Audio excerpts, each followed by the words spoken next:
Welcome to my channel. Please like, subscribe and share. A loving family is shaken when innocent curiosity unravels into a series of haunting secrets.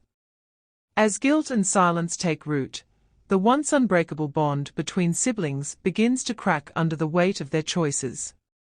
Unaware of the shadows creeping into their home, are blindsided by a revelation that tests the very foundation of their family.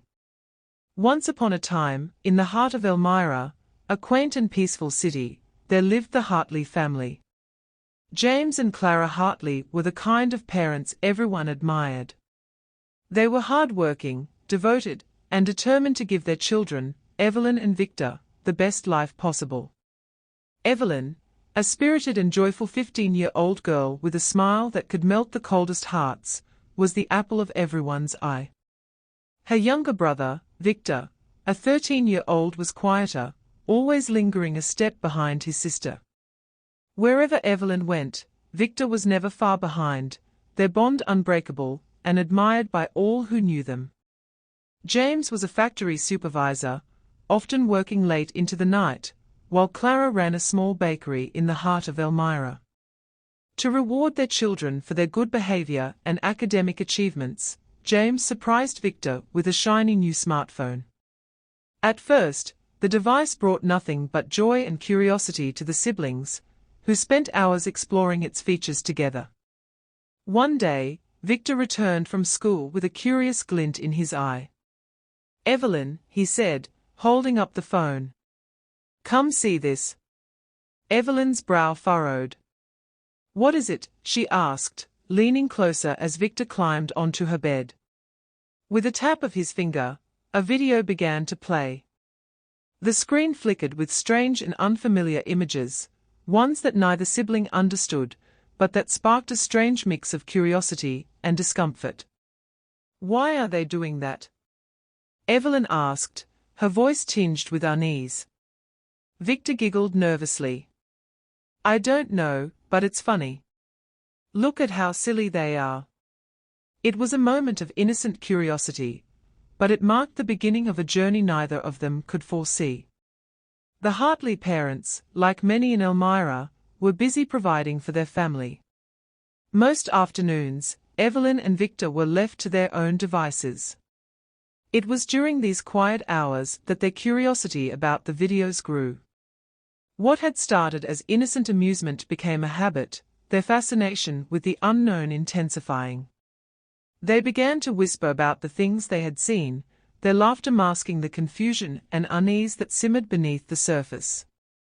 Evelyn, always the more cautious of the two, occasionally questioned their behavior. "Do you think Mom and Dad would be mad if they knew?" she asked one day. Victor shrugged.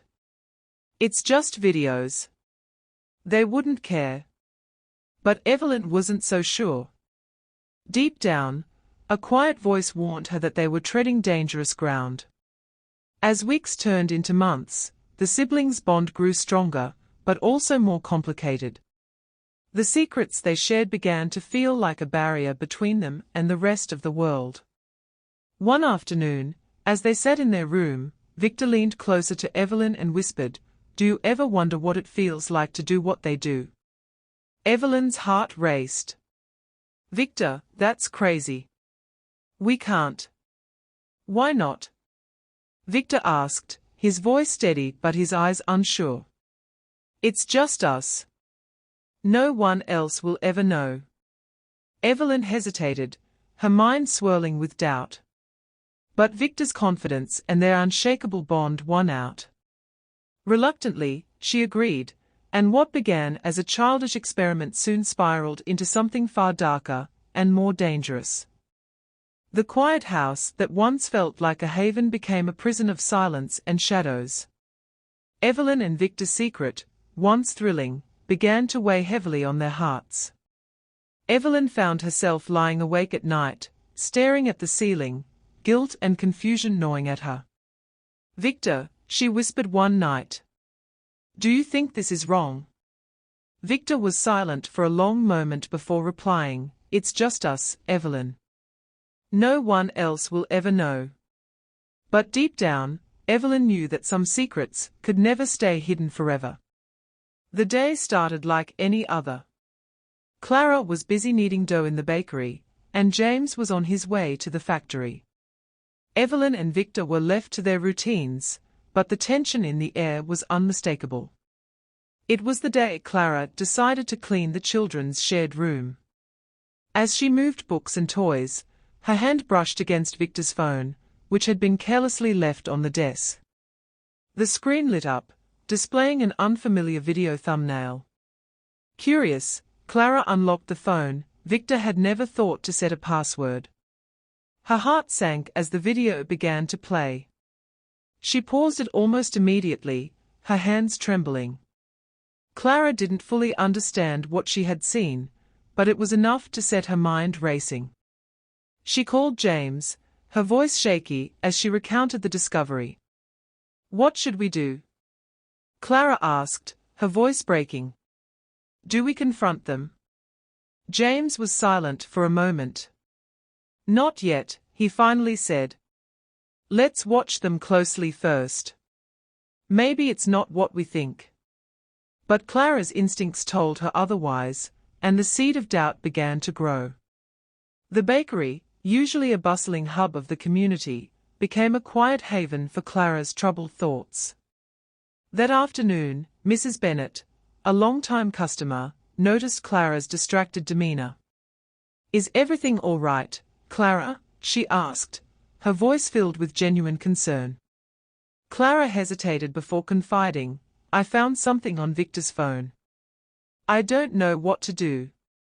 Mrs. Bennet leaned closer, her brow furrowing. "Sometimes kids get into things they don't understand. But secrets, Clara, they can destroy a family if left unchecked." The words lingered long after Mrs. Bennet had left, adding to Clara's mounting anxiety. Evelyn and Victor, oblivious to their mother's discovery, continued their secret routine. But cracks were beginning to form. Evelyn's guilt was becoming harder to suppress, and Victor's confidence was starting to waver. One evening, as they sat in their room, Evelyn turned to Victor. "I think we should stop," she said firmly. Victor's expression darkened. "You're just scared," he replied. "It's not like anyone knows." "But what if they find out?" Evelyn whispered, her voice trembling. "What if Mom or Dad sees?" Victor didn't answer, but the unease in his eyes betrayed his own growing fear. The shadow of their secret was no longer confined to their room, it was spreading, threatening to consume them both. Clara couldn't shake the unease that gripped her after discovering the videos on Victor's phone. She decided to tread carefully, knowing that outright confrontation might push her children further into secrecy. Instead, she resolved to monitor them closely while seeking advice from someone she trusted. The following morning, she confided in Pastor Lawrence, a kind-hearted man who had been a mentor to many families in Elmira. "Secrets can be like poison, Clara," Pastor Lawrence said, his deep voice calm but serious. "You must approach this with love and patience.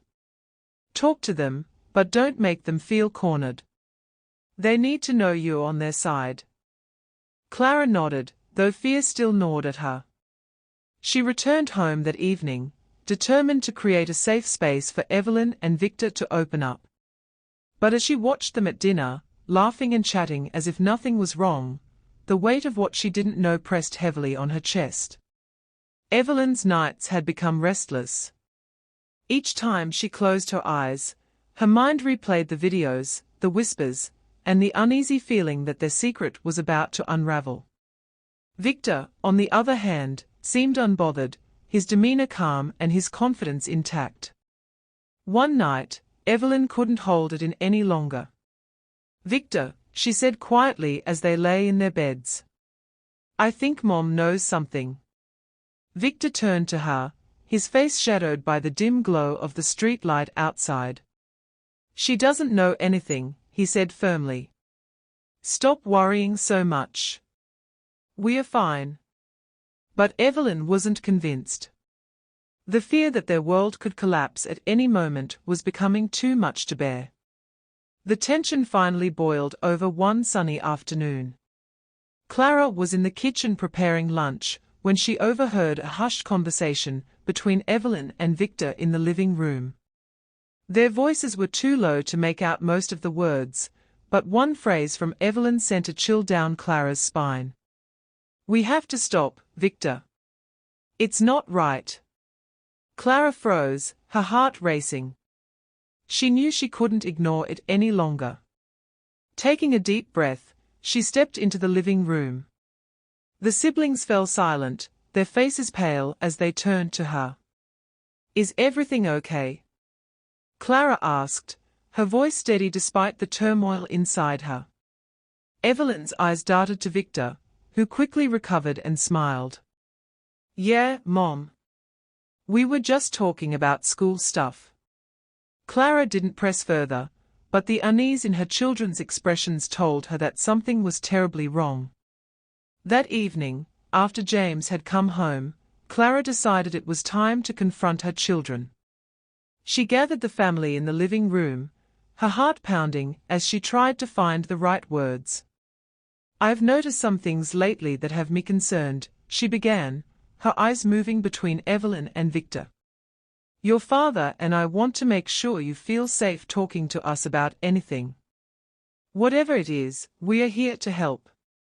Evelyn's eyes filled with tears, and she looked down at her hands. Victor's jaw tightened, but he said nothing. "Evelyn, Victor," James said gently. "Is there something you need to tell us?" The room was thick with silence. Finally, Evelyn whispered, "We've been watching things we shouldn't." Victor shot her a sharp look, but Evelyn continued, tears streaming down her face. "I'm sorry, Mom. I'm sorry, Dad." Clara's heart ached as she moved to comfort her daughter. "It's okay, Evelyn. We'll figure this out together." James, though shaken, nodded in agreement. "We'll get through this as a family." The tension in the Hartley household became palpable in the days following Evelyn's confession. Victor grew more withdrawn, retreating into his room for hours at a time. Clara tried to approach him gently, but each attempt was met with a wall of silence. One evening, as Clara knocked on Victor's door, she heard faint music playing inside. She opened the door cautiously to find Victor sitting on the edge of his bed, staring at his phone with an unreadable expression. "Victor," she began softly, "can we talk?" Victor glanced up. "There's nothing to talk about, Mom," he said flatly. Clara stepped into the room, closing the door behind her. "I think there's a lot to talk about. Whatever it is you're going through, you don't have to face it alone." Victor's jaw tightened, and for a moment, Clara thought he might open up. But instead, he stood abruptly, shoving his phone into his pocket. "I'm fine," he said, his voice clipped. "Just leave me alone." Clara felt a pang of sadness as she watched him leave the room, his footsteps echoing down the hall. She knew she couldn't force him to talk, but the weight of his silence was suffocating. Meanwhile, James couldn't shake his own unease. The more he thought about Evelyn's confession and Victor's behavior, the more convinced he became that there was something deeper at play. One evening, while Clara was at the bakery, James decided to take matters into his own hands. He entered Victor's room, his eyes scanning the neatly arranged shelves and desk. Nothing seemed out of place, but James's instincts told him to keep looking. As he opened the desk drawer, he found Victor's journal tucked beneath a stack of notebooks. James hesitated. He knew it was an invasion of privacy, but his concern for his son outweighed his reservations.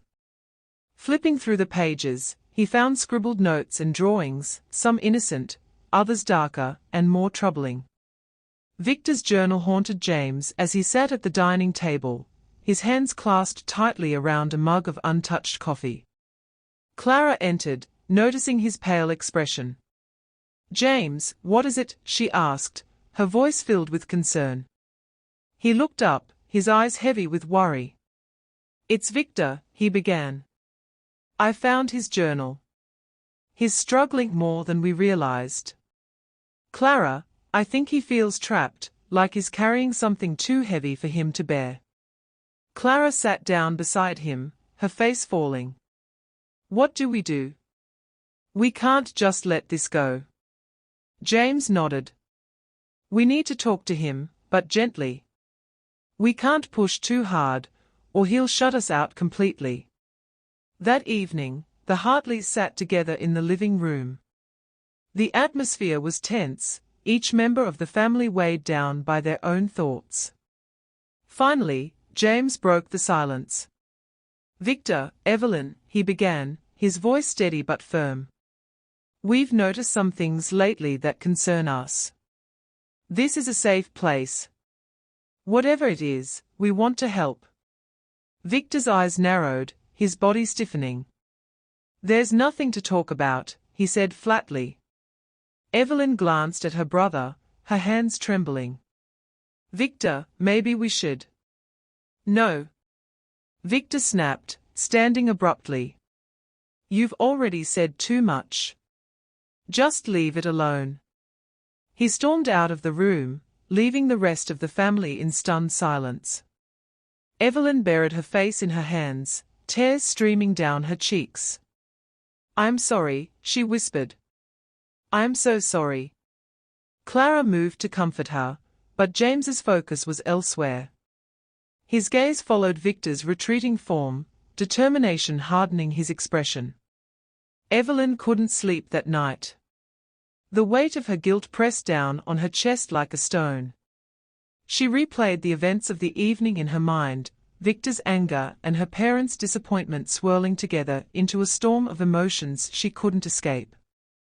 Finally, she couldn't take it anymore. She crept out of her room and into the hallway, her footsteps soft on the wooden floor. She paused outside Victor's door, hesitating before knocking lightly. "Victor," she whispered. "Please let me in." There was no response. She tried the doorknob and found it unlocked. Pushing the door open, she saw Victor sitting on his bed, his head in his hands. "What do you want?" he asked without looking up. "I want to fix this," Evelyn said, her voice trembling. "We can't keep going like this. It's tearing us apart." Victor looked up at her, his eyes filled with a mixture of anger and sadness. "You think saying that makes it better? You've already ruined everything." Evelyn flinched but held her ground. "Maybe I did, but we have to face this. If we keep hiding, it'll only get worse." For a moment, Victor said nothing. Then, with a deep sigh, he nodded. "Fine. But not tonight. I need time." Evelyn nodded, relief washing over her. "Okay. Just promise me you'll talk to Mom and Dad soon." Victor didn't respond, but the slight incline of his head was enough for Evelyn to cling to a shred of hope. The following morning, Clara woke early. She couldn't shake the image of Victor's distant expression from her mind. She decided to take a different approach, one that might reach her son without pushing him further away. She spent the day preparing his favorite meal, a hearty beef stew with fresh bread from the bakery. When Victor came home from school, the scent filled the house. "Hi, sweetheart," Clara said warmly as he entered the kitchen. "I made something special for dinner. Why don't you help me set the table?" Victor hesitated but eventually nodded. As they worked together, Clara kept the conversation light, asking about his classes and friends. Slowly, she saw the tension in his shoulders ease. During dinner, the family talked about mundane topics, school, work, and the upcoming community fair. For the first time in weeks, the atmosphere felt almost normal. But Clara knew this was only the beginning. The real work of healing would take time and patience. Meanwhile, James was determined to understand what had driven Victor to write the words in his journal. He reached out to Pastor Lawrence, explaining the situation without revealing too many details. Sometimes, young people carry burdens they don't know how to share, Pastor Lawrence said thoughtfully. Have you considered counseling? Someone neutral who can help him open up. James nodded. I think that's a good idea. But convincing him won't be easy. It rarely is, Pastor Lawrence replied. But it's worth trying. The sooner he starts talking, the sooner he can start healing. James left the church feeling a renewed sense of purpose. He knew the road ahead would be challenging, but he was determined to do whatever it took to help his son. Victor stared at the journal on his desk, its pages a stark reminder of everything he had bottled up. That night, he lay awake, the weight of his guilt and confusion crushing him. Clara's quiet kindness and his father's steady determination were gnawing at the walls he'd built around himself. By morning, Victor made a decision. He approached James as he sat reading the paper in the living room. Dad, can we talk? Victor's voice was hesitant but sincere. James set the paper down and motioned for Victor to sit. Of course, son. I'm here for you. For the first time, Victor opened up. He spoke of his confusion, his guilt, and the weight of secrets he could no longer bear. Though he didn't reveal every detail, it was enough for James to understand the depth of his son's pain. I am proud of you for coming to me, James said. It's okay to feel lost, but you don't have to face this alone. We'll find a way through it together. Victor's eyes filled with tears as James pulled him into a hug. It was the first step toward healing, but the journey was far from over. The Hartleys decided to seek professional help for both Victor and Evelyn. Clara reached out to a family counselor recommended by Pastor Lawrence. During the first session, the siblings sat in silence, their discomfort evident. This is a safe space, the counselor said gently. You're not here to be judged. Take your time. Evelyn was the first to speak, her voice trembling as she shared her feelings of guilt and fear. Victor listened, his expression softening as he realized he wasn't alone in his struggle. Gradually, he began to open up as well. Over several sessions, the family worked through their pain, addressing the root of their issues and learning to communicate openly. Though the process was slow, it brought them closer than ever before. Weeks turned into months, and the Hartleys began to find their footing again. One evening, during a family dinner, James cleared his throat. There's something, Clara, and I need to tell you, he said, glancing at his wife for support. Clara nodded. It's about Victor. You're our son in every way that matters, but we think it's time you knew the truth about your adoption. Victor froze, his fork clattering onto his plate. Evelyn's eyes widened in shock. We adopted you when you were a baby because we couldn't have more children after Evelyn, Clara explained. We never wanted to keep it a secret, but we didn't know how to tell you. Victor's heart raced as the words sank in. So I'm not really your son. You are, James said firmly. Blood doesn't define family. We love you just as much as we love Evelyn. Though the revelation was a shock, it also brought a sense of clarity. Victor began to understand the origins of some of his feelings of disconnection and confusion. The Hartleys continued their counseling sessions, and Victor's relationship with his family grew stronger. He began channeling his emotions into writing, using his journal as a tool for healing rather than a place to hide his pain. Evelyn found solace in art, painting her feelings onto canvases that adorned the walls of their home. Clara and James made it a priority to spend more time with their children, creating new memories and rebuilding trust. One afternoon, Victor approached Evelyn in her room. I'm sorry for everything, he said. I should have listened to you. Evelyn smiled, tears welling in her eyes. I'm sorry too. But we are okay now, right? Victor nodded. Yeah, we are okay. As the years passed, the Hartleys found peace. Evelyn went on to study art in college, her paintings earning accolades and inspiring others with their raw emotion. Victor pursued a career in counseling, determined to help others navigate the struggles he once faced. Clara's bakery became a community hub, and James took on a mentorship role at work, guiding young employees and sharing the lessons he'd learned as a father. Though the shadows of their past remained, they no longer defined the Hartleys. Together, they built a foundation of love, resilience, and hope that would carry them forward. Thanks for watching. Don't forget to subscribe.